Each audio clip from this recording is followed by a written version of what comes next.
Don't you just find camera lens filters just so clunky? Mist filters, yeah, they're okay. Anamorphic streak filters, CPL filters, the list goes on and on. And as a photographer, as a videographer, I own a bunch of them and pretty much hate them all. It's all good having a variable ND filter on your lens, but if you're wanting to use something like an anamorphic streak filter and put both of them on top of each other, well, it always gets a little bit awkward because you just can't seem to unscrew them. They get stuck. And you're probably laughing at me right now because you know I'm right.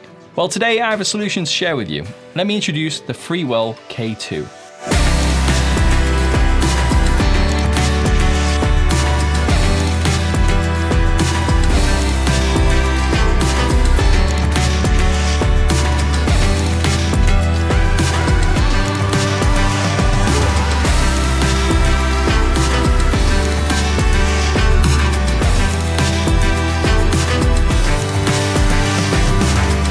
Inside this case is an all-in-one filter system that takes the previous magnetic filter system from Freewell truly to the next level. So what is it? What does it do? What makes it so much better? And more importantly, how much is it?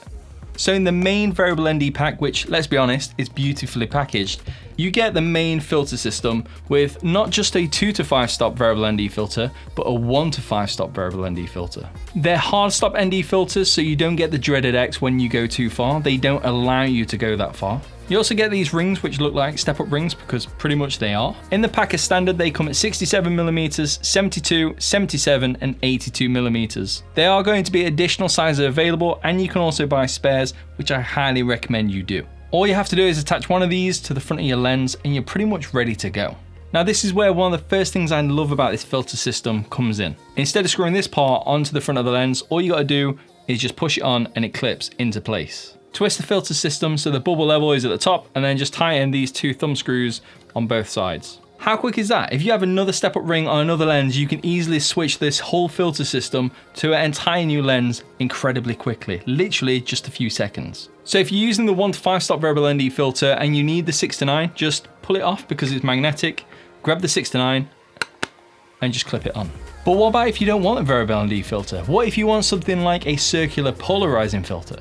Easy stuff, take off the front of the variable ND filter, take out the base of the variable ND from the inside, take your 1 to 5 stop, flip it round, and then just sit it straight back on, and then you have a CPL filter ready to go. And if you want to do long exposures with a CPL, what you need to do is grab the 6 to 9 stop, flip it over, put that on, and then you've got a CPL filter with an ND32. So far, this has been a huge thing in terms of speeding up my workflow. The filter rings themselves are really high quality, but it gets better.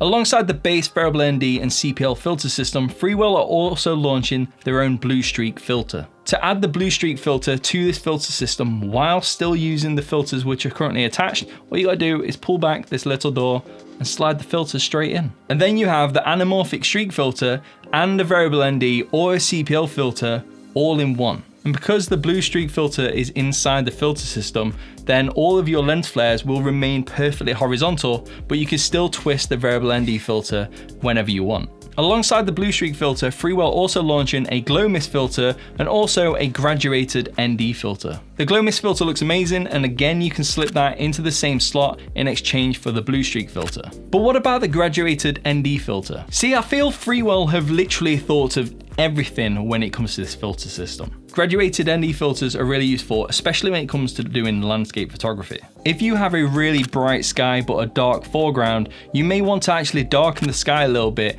in camera, therefore decreasing the amount of dynamic range that you actually need to capture everything efficiently inside the camera. But also when you're taking photos in different environments, that horizon may actually not be 100% level. It may be off to one angle. Well, on the bottom of the filter system, there's a second door, the same as the first one. Open that up, push the ND filter all the way through, and then you can adjust it both up and down depending on whereabouts your horizon is in your photo. And if the horizon line is slightly off to one angle, or what if you want to take a portrait orientated photo, remember the thumb screws? Just undo them, and then you can twist the filter system 90 degrees or to whatever angle you want and tighten them back up. And when you're done and it's time to pack everything up back into your bag, just take that additional filter out, close the doors, undo the thumb screws, and the filter system will come off the front of your lens. Put a cap on the back, a cover on the front, put it away in the case, and you're ready to move on. There's nothing more to it. Freewell have sent me this and asked me to make this video, but they want my honest opinion on it. And they said any feedback that I have, I can send it to them. So here is my honest opinion. Right now, after using this for the last 6 weeks, I can't see a problem with it. I was a little worried about the filter system to begin with because, as I said, I've never really been a fan. But this thing is so simple to use, it's so fast, really speeds up your workflow. Especially being able to buy extra step-up rings. I have a 16-35, I've got a 24-70, and if I want to use this filter system on both of them, I could buy an additional step-up ring and easily be able to go between both lenses with this one filter system in just a few seconds. This system gives you no vignetting all the way down to 20mm on a full frame system and minimal vignetting when you're at 16mm. And I've been using this thing a bunch on all of my videos recently and I've had an absolute pleasure and absolute joy using it. And as for investing into the future, Freewell have already said to me that they will be bringing out more filters which fits this filter system for the foreseeable future. As for pricing, this whole product is going to be part of a crowdfunding project. For the variable ND and CPL system, the first 1,000 sets are going to be sold at $300 US, the second 1,000 at $400 US, and after that it's going to be $500 US. The additional filters are going to be priced between $50 and $100 US, and you can do the maths yourself. This isn't just a super time efficient product. This whole thing is incredibly cost efficient as well. So if any of you want to get your hands on the new Freewell K2, I'll leave a link to the crowdfunding page down in the description box below. If you're thinking about getting this, but you have a few questions, let me know down in the comment section below and I'll do my very best to answer them. And if I can't, I'll reach out to Freewell to get an answer for you. If you enjoyed the video and you want to see more, then make sure you subscribe to the channel. And if you do, I'll see you right there. Thank you very much for watching.